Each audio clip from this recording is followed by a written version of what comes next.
बौनी ननद।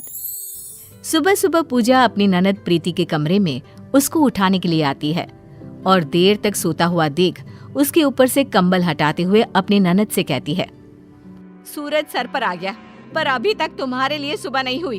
अरे आज उठना भी है या नहीं? भाभी उठ रही थी मैं। उठ रही थी?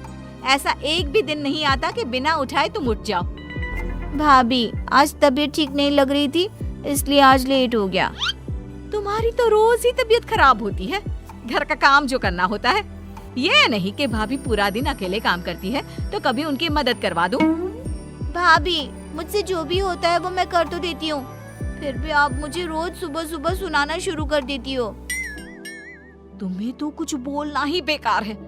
पता नहीं कब शादी करके अपने ससुराल जाएगी, पर इससे शादी करेगा भी कौन? इसके लिए तो इसी की तरह कोई बौना देखना पड़ेगा। प्रीति अपनी भाभी की बातें सुनकर बिना कुछ बोले बाहर जाने लगती है। तभी पूजा प्रीति को रोकते हुए उससे कहती है, ओ महारानी, ये तुम्हारा कंबल, इसे कौन उठाएगा? इतना कहकर पूजा वहां से चली जाती है।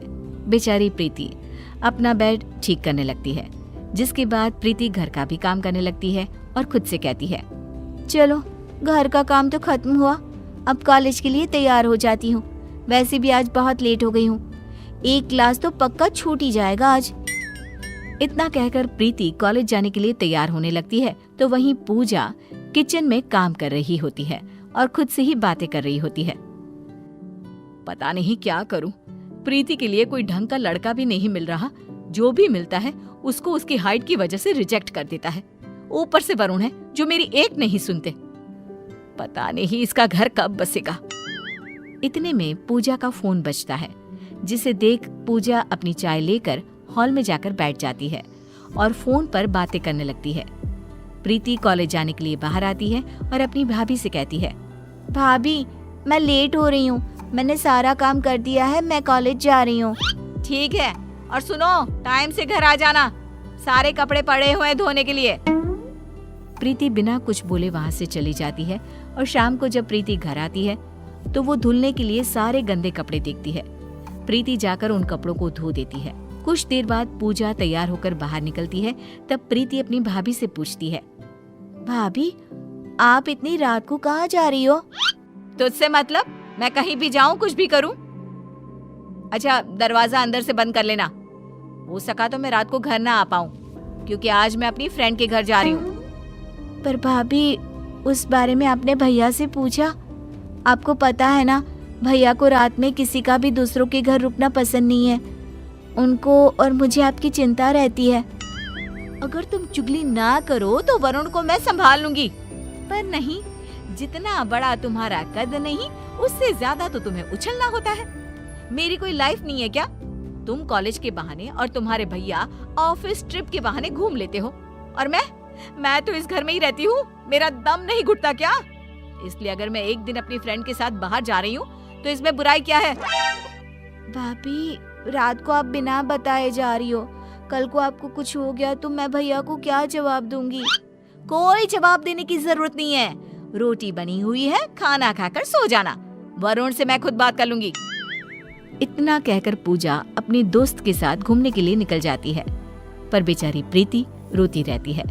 पूजा अपनी दोस्त के साथ घूमकर घर आती है और अगले दिन प्रीति को जब टीवी देखता हुआ देखती है तो सारे कपड़े लेकर उसके पास जाकर कहती है, सारा दिन टीवी देखने से घर का काम खत्म नहीं होता।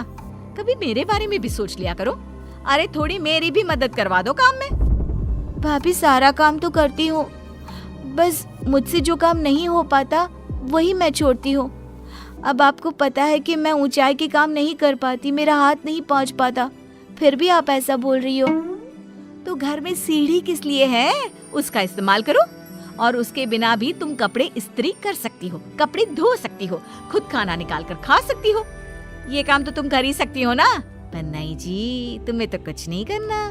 भाभी जो है सारा काम करने के लिए। उन दोनों में बहस हो ही रही होती है। तभी प्रीति के फोन पर उसके भैया का फोन आता है और पूजा प्रीति से पूछती है, किसका फोन है? अब भैया का फोन है। वरुण को कल के बारे में कुछ मत बताना। फोन उठाते हुए प्रीति कहती है, हेलो, हाँ भैया ठीक हूँ मैं, आप बताओ। भाभी कहाँ है तेरी? यहीं बैठी है, दे रही हूँ। लो भाभी फोन। हेलो, कब आओगे वरुण आप? आपको गए कितना टाइम हो गया, जल्दी आ जाओ ना बस। हाँ मैं आ ही रहा हूँ, 2-3 में आ जाऊंगा। अच्छा प्रीति ठीक है ना?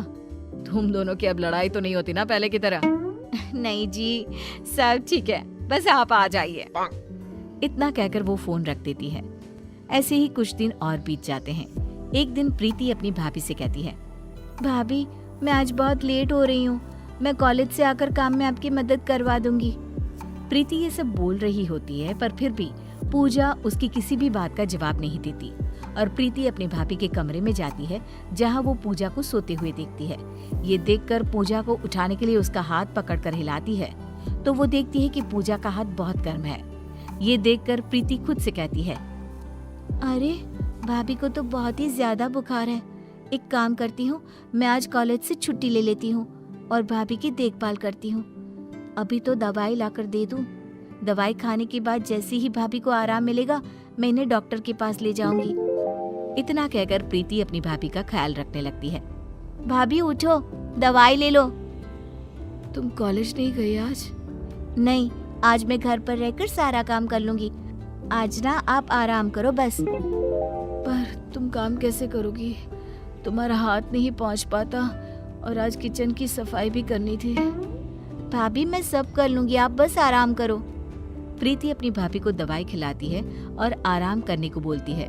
तब पूजा कहती है, प्रीति मेरे सर में बहुत तेज दर्द हो रहा है। लाओ भाभी मैं दबा देती हूँ। इतना कहकर वो भाभी का सिर दबाने लगती है और उसकी ये सेवा देखकर पूजा उससे कहती है, प्रीति रुक। क्या हो गया भाभी? तुम मेरे बारे में कितना सोचती हो, फिर भी मैं तुमसे लड़ती रहती हूँ। तुम्हें तुम्हारी छोटी हाइट के लिए सुनाती रहती हूँ। मुझे माफ कर देना प्रीति। कोई बात नहीं भाभी, वैसे भी आपका हक है मुझे डांटने का, क्योंकि मुझे पता है आप नारियल की तरह ऊपर से कठोर और अंदर से नरम दिल के हो। आप मुझसे माफी मत मांगो। आप जितना मुझसे लड़ती हो उससे कहीं ज्यादा तो मेरे बारे में सोचती भी हो। इतने में वरुण भी आ जाता है और उन दोनों का प्यार देखकर खुश हो जाता है, जिसके बाद वो तीनों खुशी से रहने लगते हैं। कहते हैं ना, जहाँ 4 बर्तन होते हैं वहाँ सनसनाहट तो होती ही रहती है।